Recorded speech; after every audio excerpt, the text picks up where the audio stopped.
요셉이 형들을 만났습니다. 형들을 만나서 처음에 형들이 긴장하면서 만났지만 요셉이 여러 가지 식사에 초대해서 정오의 만찬을 즐기면서 굉장히 즐거운 시간을 보냈습니다. 그리고 이제 그 다음 날 이제 아침이 되어서 형들은 처음에 가졌던 목적대로 양식을 사서 동생인 베냐민을 데리고 이제 아버지 야곱이 있는 그 집으로 돌아가게 됩니다. 한번 생각해 보십시오. 이때 형들의 마음은 어떠했을까요? 안도감이 돌지 않았을까요? 어떤 일이 벌어질지 몰라서 죽으면 죽으리이다 이런 마음 갖고 야곱이 보냈고, 형들도 그런 마음 갖고 이 애굽에 왔는데 모든 것이 너무나 순적하게 일이 풀렸습니다. 마음이 아주 편안했을 겁니다. 홀가분했을 겁니다. 반면에 형들을 떠나보내는 요셉의 마음은 어땠을까요? 이제 요셉이 두 번째 덫을 놓고 있거든요. 첫 번째 형들이 왔을 때 형들이 정탐꾼이 아니냐 뭐라 붙였었고, 지금은 또 다른 덫을 놓고 있는데 이 요셉의 마음은 아마도 이런 과정을 거쳐야 되는 이 상황이 굉장히 마음이 무겁고 부담스러웠을 겁니다. 오늘 이제 그 내용을 좀 살펴보려고 그럽니다. 44장 전체의 내용을 살펴보려고 합니다. 오늘 본문이 시작하는 1절과 2절 말씀, 그 말씀을 제가 한번 보겠습니다. 요셉이 그의 집 청지기에게 명하여 이르되 양식을 각자의 자루에 운반할 수 있을 만큼 채우고 각자의 돈을 그 자루에 넣고 또 내 잔 곧 은잔을 그 청년의 자루 아귀에 넣고 그 양식값 돈도 함께 넣으라 하매 그가 요셉의 명령대로 하고.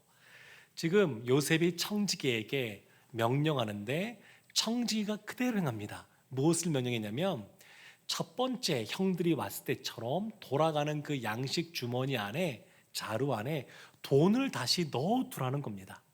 그리고 여기에 추가되는 것 한 가지가 있는데, 막내인 이 베냐민에게는 이 돈과 또 곡식, 양식뿐만 아니라 자신이 늘 쓰는, 사용하는 은잔을 넣어두라고 이야기했습니다.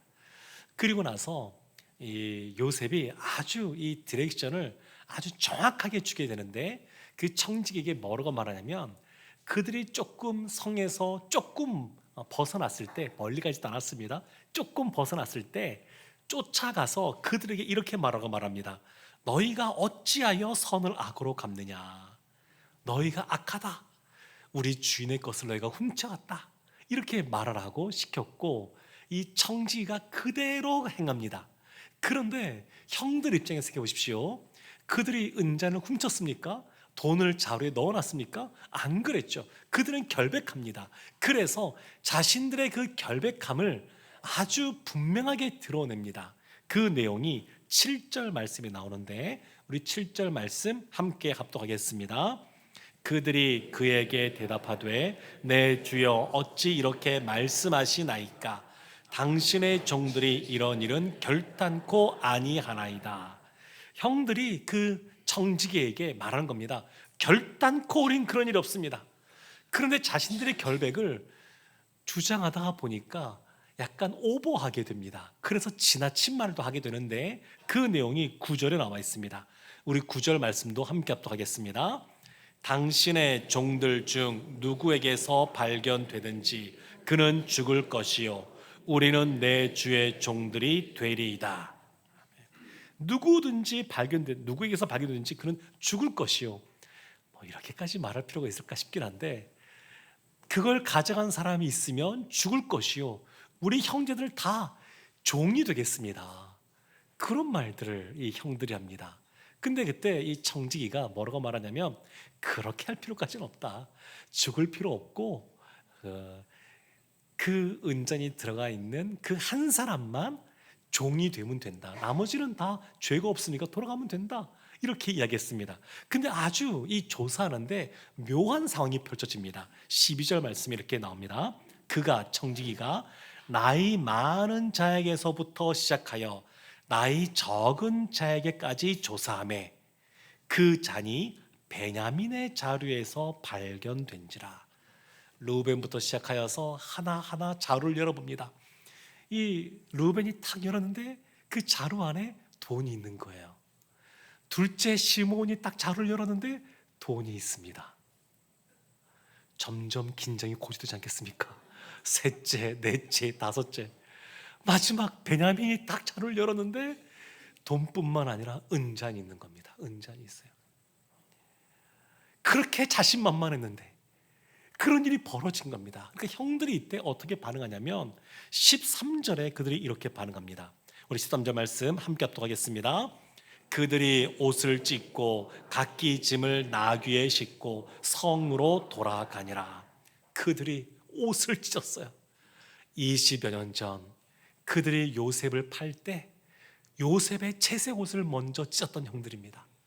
그런데 지금 아버지 야곱이 요셉을 편애해서 형들이 그렇게 행했는데 지금은 아버지 야곱이 여전히 편애하는 베냐민을 위해서 형들이 자신들의 옷을 찢습니다. 은잔이 들어간 한 사람만 종으로 가면 되거든요. 그런데 이 형들이 베냐민을 그냥 내버려 두지 않고 그 베냐민과 함께 모든 형제가 다시 성으로 돌아갔습니다. 형들이 달라졌습니다.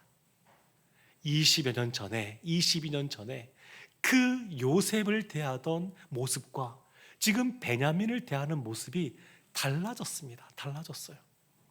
사랑하는 성도 여러분, 만약에 지금 우리가 지난부터 살펴봤던 게 뭐냐면 왜 요셉이 이와 같이 덫을 놓을까? 왜 계속 테스트를 할까? 그것은 형들과 그냥 그저 그렇게 지내는 것이 아니라 대면대면하게 지내는 것이 아니라 진정한 화해를 이루기 위해서 지금 요셉이 이와 같이 행하고 있는 겁니다. 만약에 이런 과정이 없다 그러면 어떻게 그 상황이 풀렸을까요? 그냥 생각해보면 요셉의 형들을 죽이지는 않았을 것 같으니까 그냥 형들은 원래 살던 가나안에 살면서 흉년 때 여전히 곡식을 사가라, 아니면 곡식을 그냥 전해주거나 그 정도 하지 않겠습니까? 대신에 아버지 야곱과 베냐민은 애굽으로 데리고 와서 총리로서 함께 살지 않았겠습니까? 근데 지금 요셉이 그렇게 행하는 것이 아니라 형들과 진정으로 용서를 넘어서서 진정한 화해를 이루기를 원하는 마음으로 이와 같은 일들을 지금 행하고 있습니다. 14절부터 17절까지 말씀을 보게 되면 성으로 돌아와서 요셉과 유다의 대화, 다이얼로그가 나옵니다. 그 중에 16절 말씀에 보면 유다가 이런 말을 합니다. 16절 말씀을 제가 보겠습니다. 유다가 말하되 우리가 내 주께 무슨 말을 하오리이까? 무슨 설명을 하오리이까? 우리가 어떻게 우리의 정직함을 나타내리이까? 하나님이 종들의 죄악을 찾아내셨으니 우리와 이 잔이 발견된 자가 다 내 주의 노예가 되겠나이다. 유다가 하는 말입니다. 근데 이 말이 아주 독특한 표현들이 있습니다. 그게 뭐냐면 우리의 정직함을 나타내리까, 이거는 이해가 되죠. 우리 정직합니다. 근데 왜 있는지 모르겠습니다. 이렇게 말하고 있는 건데, 근데 그 밑에 부분이에요. 그 다음 부분, 하나님이 종들의 죄악을 찾아내셨으니, 하나님이 지금 이 은잔이 발견된 것, 이것을 지금 유다는 어떻게 이해하고 있는 거냐면 하나님이 이 사건을 통해서 자신들의 죄악을 지금 드러내고 있다, 이렇게 말하고 있는 겁니다. 형들은 20년 전에 요셉을 판 이후에 요셉과 관련된 것은 꾹꾹 눌러놓고 꽁꽁 감싸서 누구에게도 얘기하지 않았을 겁니다. 그런데 1차로 그들이 애굽에 왔을 때 정탐꾼이라고 하는 그러한 여러 가지 모험을 받으면서 갇혀있게 됩니다. 그때 형들이 서로 뭐라고 말하냐면 우리가 아우 요셉의 일로 말미암아 이와 같이 우리가 어려움을 겪고 있다. 우리가 아우의 일로 범죄, 하나님 앞에서 범죄했다. 아우가 애걸할 때 우리가 그 마음의 괴로움을 듣지 않았는데 그 괴로움이 지금 우리 가운데 임하고 있다, 이런 말들을 했었습니다. 그러니까 지금 유다는 지금 이와 같은 일련의 사건들을 통해서 무엇을 지금 깨닫고 지금 무엇을 바라보고 있는 거냐면 지금 이와 같이 억울한 일들이 벌어지는 것, 우리의 정직함에도 불구하고 그러지 않고 우리가 죄를 지었다는 것이 지금 드러나고 있는 것, 이것은 하나님이 지금 과거의 요셉의 사건으로 말미암아 범죄한 그 죄를 들춰내고 있다, 이것을 지금 말하고 있는 겁니다. 단지 어떤 총리를 의심하거나 여러 가지 정직에게 뭔가를 하소연하거나 그것이 아니라 지금 이 모든 것은 하나님이 지금 우리의 죄악을 드러내고 있는 것이다, 이것을 지금 이 유다가 이야기하고 있습니다. 그러면서 18절부터 34절까지 이 유다가 자신의 변론을 하기 시작합니다. 창세기 1장부터 50장까지 중에서 한 사람의 변론이 이렇게 길게 나와 있는 부분이 없습니다. 그러니까 지금 하나님은 이 창세기를 통해서 유다가 지금 무엇을 말하려고 하는지, 유다의 진심이 무엇인지를 지금 오늘 본문을 통해서 지금 드러내고 있으십니다. 지금 유다가 총리인 요셉 앞에 가까이 나왔습니다. 그리고 20절 말씀에 이렇게 말하기 시작합니다. 우리가 내 주께 아뢰되 우리에게 아버지가 있으니 노인이요 또 그가 노년에 얻은 아들 청년 베냐민이죠. 그 청년이 있으니 그의 형은 죽고 그의 어머니가 남긴 것은 그뿐이므로 우리 아버지가 그를 사랑하나이다. 유다의 변론을 보게 되면 유독 많이 나오는 단어가 있는데 아버지입니다. 아버지. 지금 유다가 아버지를 강조하고 있어요. 이 변론 속에 14번 등장합니다. 아버지, 아버지. 근데 그 아버지에게 유독 그가 사랑하는 아들이 있다. 그 아들. 그 아들을 얘기합니다. 그러면서 22절에 이렇게 말합니다. 우리가 내 주께 말씀드리기를 그 아이는 베냐민이죠. 그 아이는 그의 아버지를 떠나지 못할지니 떠나면 그의 아버지가 죽겠나이다. 지금 유다는 총리가 요셉인 걸 모르고 말하고 있습니다. 근데 지금 뭐라고 말하고 있느냐면 아버지가 너무너무 사랑하는 아들 베냐민이 아버지에게 가지 못하면 우리 아버지 죽습니다. 이런 얘기를 하는 거예요. 그러니까 지금 이 요셉이 자기 아버지 형들에게서는 아버지가 여러 가지 애증의 관계겠지만 자신에게는 어린 시절에 무한한 사랑을 부어줬던 그 아버지 야곱이 이제 죽게 된다고 하는 거예요. 베냐민이 돌아가지 않으면.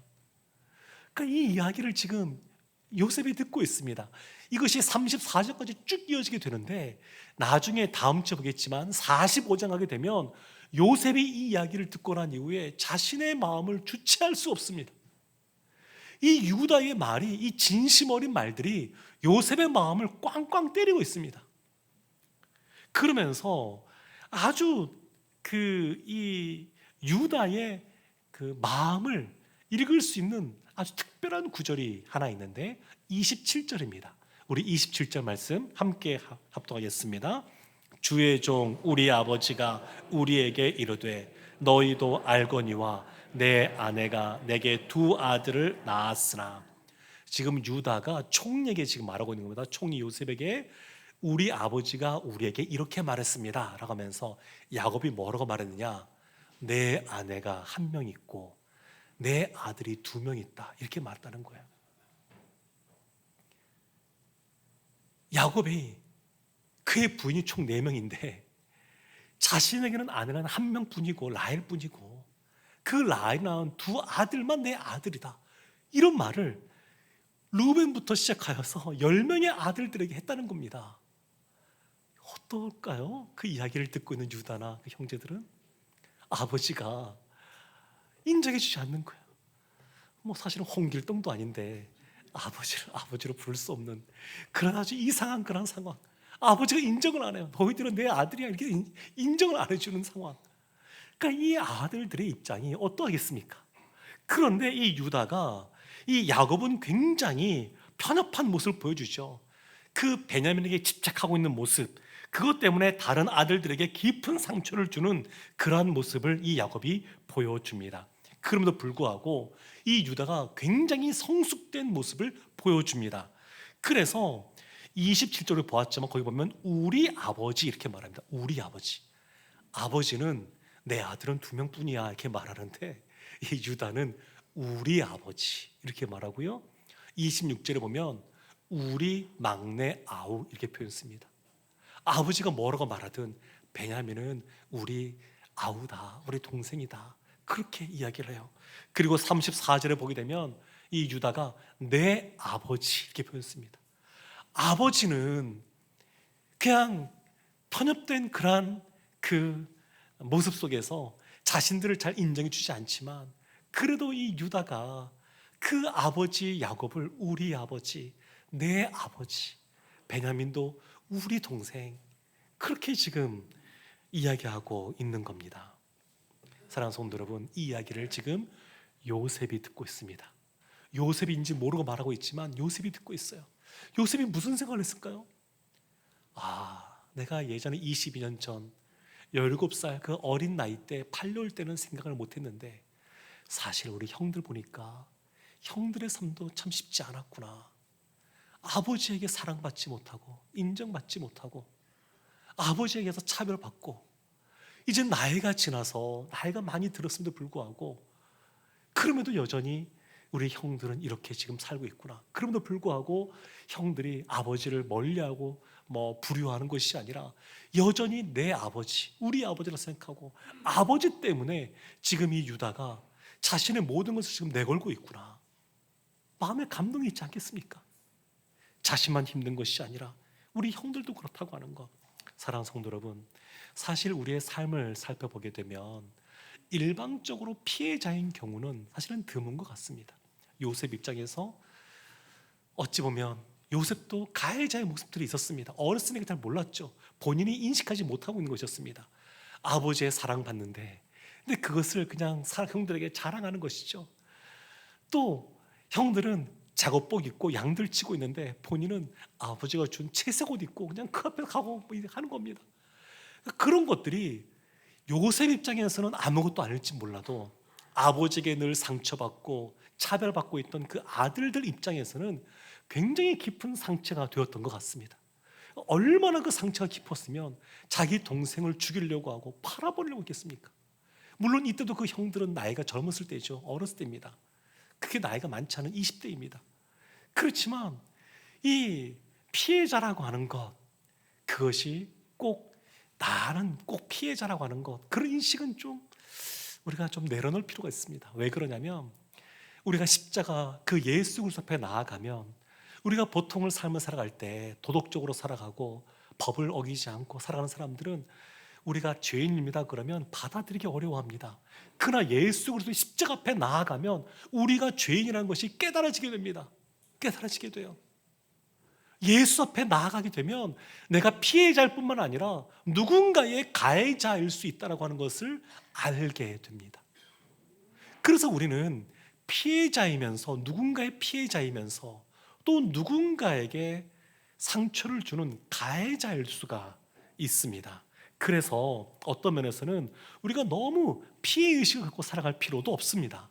왜냐하면 우리는 죄인이거든요. 죄의 삭은 사망이거든요. 우리의 본질은 죽음입니다.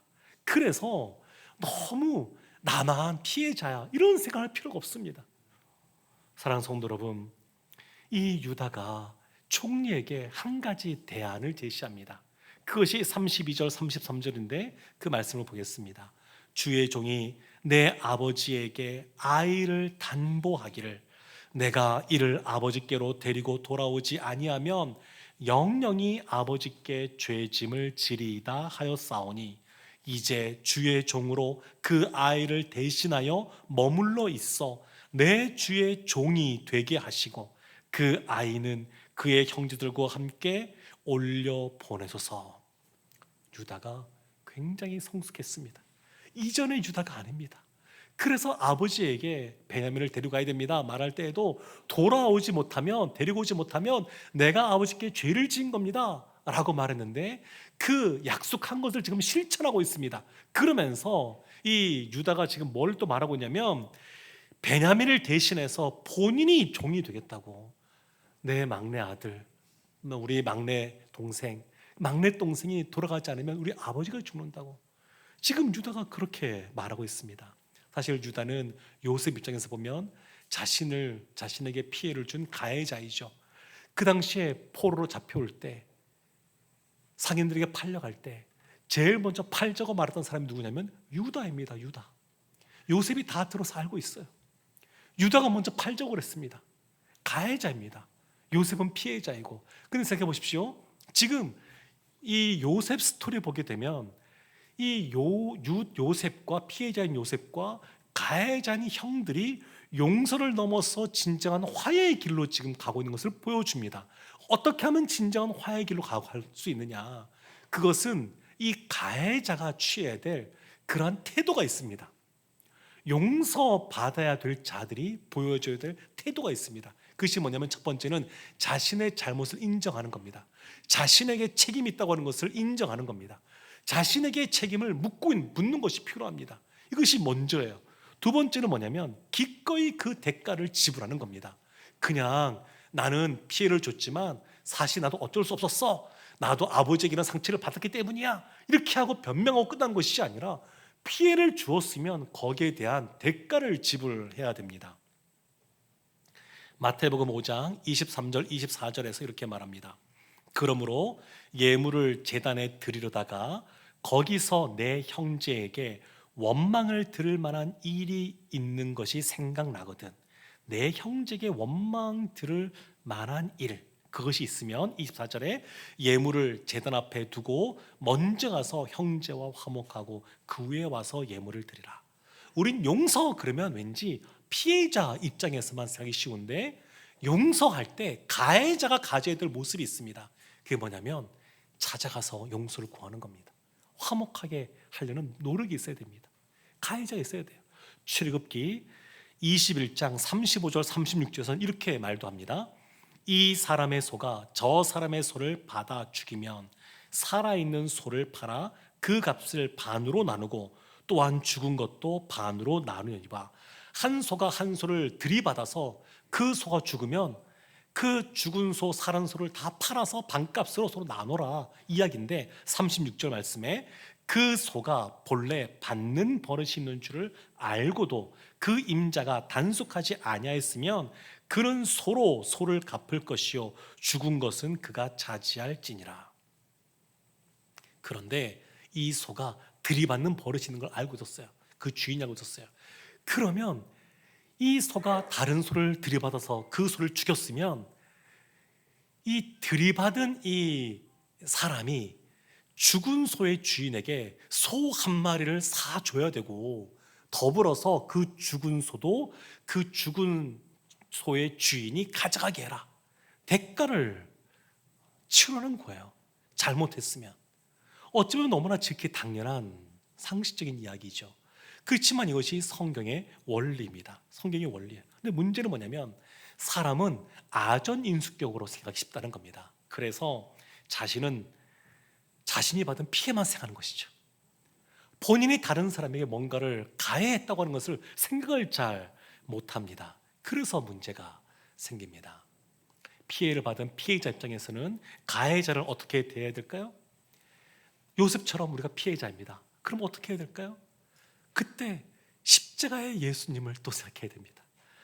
우리가 죄인 되었을 때에 예수님께서 우리를 사랑하셔서 기꺼이 자신의 생명을 내어주심으로 우리를 구원해 주셨습니다. 그래서 이와 같이 값없이 베푸신 그 은혜가 있기 때문에 우리도 그 십자가 예수님 때문에 은혜를 베풀어야 돼요. 가해자는 책임을 지는 모습이 있어야 되고, 피해자는 은혜를 베풀려고 하는 모습이 있어야 진정으로 화해하는 모습이 나타나게 됩니다. 물론 이것이 잘 안 될 때도 있어요. 보통 언제냐면 우리는 주님 안에서 피해를 받아도 용서해야지 이런 마음이 드는데, 가해자가 잘 안 바뀌는 경우 있어요. 대표적인 사람이 사울 왕입니다. 사울 왕과 다윗의 관계. 다윗이 늘 쫓겨다니면서도 잘못한 것이었음에도 불구하고 쫓겨다니면서도 늘 사울 왕을 위해서 은혜를 베풉니다. 근데 사울은 돌아오지 않습니다. 그 진정한 화해가 이루어지지 않는 것이죠. 그렇지만 이 용서하는 것은 너무너무 중요합니다. 그래서 예수님이 마태복음에 보게 되면 6장을 보게 되면 우리에게 어떻게 기도했는지 주기도 내용을 알려주시면서 그 뒷부분에 바로 이어서 강조하는 부분이 있는데 14절 15절입니다. 6장 14절 15절 너희가 사람의 잘못을 용서하면 너희 하늘 아버지께서도 너희 잘못을 용서하시려니와 너희가 사람의 잘못을 용서하지 아니하면 너희 아버지께서도 너희 잘못을 용서하지 아니하시리라. 용서가 이만큼 중요한 것이고 용서가 그만큼 힘들다고 하는 것을 알 수 있습니다. 쉽지가 않아요. 우리는 100% 피해자, 100% 가해자 이런 경우 극히 드문 것 같습니다. 특별히 가족 사이에서, 부부 사이에서 그런 것 같습니다. 가해자이면서 피해자이고 피해자이면서 가해자의 모습이 있는 경우가 많습니다. 그래서 그 경중은 있겠지만 그런 모습이 있습니다. 그래서 성경은 우리에게 무엇을 말하냐면 골로새서 3장 13절에서 이렇게 말합니다. 우리 이 말씀 함께 합독하겠습니다. 누가 누구에게 불만이 있거든 서로 용납하여 피차 용서하되 주께서 너희를 용서하신 것 같이 너희도 그리하고. 서로 용납하고 피차 용서하라. 주님께서 우리를 용서하시기 때문에. 사랑하는 성도 여러분, 유다가 바뀌었습니다. 도대체 20년의 그 세월 사이에 어떤 일이 있었길래 유다가 이와 같이 성숙한 모습을 보이게 되었을까요? 성경은 거기에 대해서 우리에게 답을 주고 있습니다. 그 계기가 무엇인지, 터닝 포인트, 그 전환점이 무엇인지를 알려주는데 그 내용이 창세기 38장에 나옵니다. 요셉 얘기가 쭉 나오면서 갑자기 그 중간에 유다와 그의 며느리 다말 사건이 기록이 되어져 있습니다. 이 사건 때문에 이 유다가 변하게 됩니다. 유다는 그의 형제들을 떠나서 가나안 여인과 결혼을 하게 됩니다. 하나님을 알지 못하는 여인이죠. 그리고 그 사이에서 자녀들을 낳습니다. 첫째 아들 애를 낳게 되는데 그 아들과 또 다말이라고 하는 여인과 결혼을 시킵니다. 그런데 이 아들이 죽게 되었어요. 이 당시 그 문화를 보게 되면, 이 유대의 문화를 보게 되면, 그러면 첫째 아들의 가문을 핏줄을 잇기 위해서 둘째 아들에게 이 며느리가 들어가서 자녀를 낳으면 첫째 아들의 자녀가 됩니다. 그런데 둘째 아들인 오난이 그것을 원하지 않았습니다. 그래서 잘못 행동함으로 하나님이 징계하심으로 죽게 됩니다. 유다가 셋째 아들, 막내 아들이 있는데, 셀라가 있는데 그 아들도 죽을까 봐 겁을 냅니다. 셋째 아들까지 죽으면 자기 핏줄이 끊어지는 거예요. 가문이 끊어집니다. 그래서 이 다말을 친정으로 돌려보내면서 핑계를 댑니다. 우리 아직 셋째가, 막내가 아직 어리다. 계속 그렇게 하는 거예요. 그러다가 이 유다가 사별을 하게 됩니다. 그리고 추수날 기분이 좋잖아요. 그래서 술도 마시고 취하게 되고 마음이 느슨해진 상태에서 한 창기를 만나서 하룻밤을 보냅니다. 그리고 시간이 지난 다음에 자신의 며느리 다말이 임신했다라고 하는 소식을 듣습니다. 이 유다가 그 며느리를 죽이려고 합니다. 근데 그 며느리가 뭐라고 말하냐면, 그때 창기와 하룻밤을 보낸 그때 그 창기가 변장한 자신이라고 그것을 이야기합니다. 그러면서 유다가 깨닫는 것이 있었습니다. 그러면서 고백하는 것이 뭐냐면 창세기 38장 26절 말씀입니다. 창세기 38장 26절에 이렇게 말합니다. 유다가 그것들을 알아보고 이르되 그는 나보다 옳도다. 내가 그를 내 아들 셀라에게 주지 아니하였음이로다. 그는 나보다 옳도다. 지금 다만 어떻습니까? 과부이잖아요. 과부가 임신을 했습니다. 겉으로 이 여인의 부정함이 다 드러났습니다. 사람들 눈에 다 보입니다. 이 다말은 과부인데 임신해서 배가 나오니까 사람들이 다 알고 있습니다. 이 여인은 부정하다. 그런데 유다의 말이 뭐냐면 그와 같이 겉으로 드러난 죄악이 있는 이 다말보다 본인이 더 죄가 있다는 거예요. 본인이 믿지 않는, 하나님을 믿지 않는, 하나님을 알지 않는 여인과 결혼해서 그러고 나서 그 가문을 이으라고 하나님께서 말씀하셔도 불구하고 그것을 거절하고 자기 생각으로 이렇게 무엇인가를 꾸려가려고 했던 자신의 그 삶, 그리고 그 정결하게 살지 못하던 그러한 부끄러운 모습들, 이런 죄악들이 드러나는 겁니다. 드러나는 것. 그래서 이때 이 유다가 크게 깨닫는 바가 있었습니다. 그래서 이 사건을 통해서 여전히 편애하는 아버지를 품을 수 있게 되었습니다. 그전엔 그 아버지를 이해할 수 없고 품을 수 없었는데 자신이 얼마나 큰 죄인인지를 깨닫게 되니까, 그러니까 아버지도 품는 사람이 되었습니다. 사랑하는 성도 여러분, 진짜 은혜를 경험하면 사람이 변합니다. 하나님의 큰 은혜를 진짜 경험하면 단지 감정적으로 카타르시스를 느끼는 그 정도에 머무는 것이 아니라 진짜 사람의 삶이 변화되게 됩니다. 지금 요셉이 유다의 말을 듣고 있습니다. 나를 오히려 붙잡고 나를 종으로 삼아달라. 자신의 동생을, 요셉을 팔아버렸던 그 유다가 오히려 이제 그 베냐민을 위해서 내가 종이 되겠노라고 말하는 것을 듣고 있습니다. 베냐민이 돌아가지 않으면 내 아버지가 죽게 됩니다. 이런 이야기를 하게 됩니다. 그러니까 요셉이 이 말을 들으면서 어떤 생각을 했을까요? 형들의 달라진 모습 보고 놀라지 않았을까요? 도대체 본인이 20년 전에 알고 있던 그 형들의 모습이 아닌 겁니다. 아니에요. 그래서 이제 다음 장이 이어지겠지만 요셉이 자신 가운데 있었던 그 상처받았던 그 응어리들이 다 풀어지고 터져나오는 모습이 나타나게 됩니다. 우리가 살고 있는 이 문화의 영향을 우리가 많이 받고 있는데, 우리나라 그 문화는 또 과거에 보게 되면 불교나 도교나 이런 영향들을 많이 받았습니다.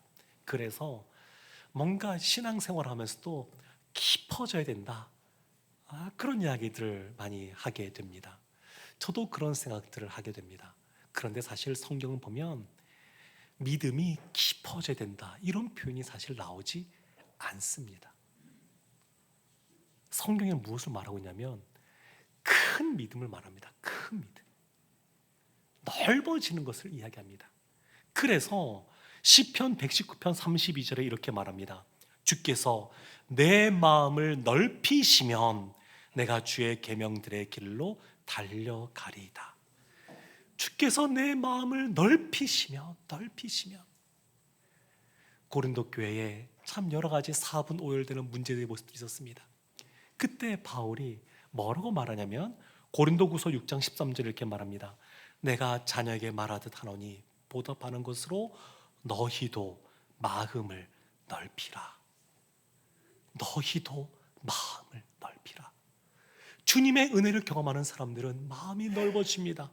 그리고 본인도 의지적으로 마음을 넓히기를 힘써야 됩니다.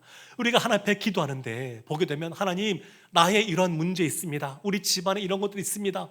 이것만 기도하다 보게 되면, 그러면 우리의 마음도 우리의 시각도 좁아지게 되어져 있습니다. 근데 지금 무엇을 하나님은 우리에게 원하시는 거냐면 마음을 넓히라는 겁니다. 마음을 넓히라고 하는 것. 내가 피해 받았으니까 피해자인 내 중심적으로 자기중 생각하는 것에서 벗어나서 마음을 넓혀서 가해자의 마음도 힘들겠구나. 예수님은 어떠하셨을까? 이렇게 자꾸 넓히라는 겁니다. 넓히라고 하는 것. 사랑하는 성도 여러분, 예수님 앞에 나아가면 마음이 넓어집니다. 예수님의 그 십자가 사랑 때문에 그렇습니다. 그 예수님의 그 십자가 사랑 때문에 우리의 마음에 있는 내면의 상처들도 회복이 되어지게 됩니다. 우리는 삶을 살아가면서 다 온전한 사람들이 아니다 보니까 피해자일 때도 있고 그러면서 가해자의 모습 살아갈 때도 있습니다. 그런데 이런 우리가 꼭 기억해야 될 것, 서로 용납하고 피차 용서하는 삶. 어떻게 살 수 있나요? 주님 앞에서 우리의 마음이 넓어지면 그렇게 살아갈 수가 있습니다. 그러면 진짜 나이가 많아서 변하지 않는, 여전히 편협된 그 아버지를 향하여 이 자녀들이 이제는 품어주게 되는 것이죠. 아버지를 불쌍히 여기는 마음들이 생기기 시작합니다. 변하지 않는 그 견고하게 서 있는 그러한 사람들을 향해서도 넓은 마음을 갖게 됩니다. 사랑하는 성도 여러분, 예수 그리스도의 십자가 앞에 나아가 주님이 주시는 넓은 마음 갖고 서로 용서하고 용납하는 삶을 살아가는 우리 모두가 되기를 주님의 이름으로 축원합니다. 아멘.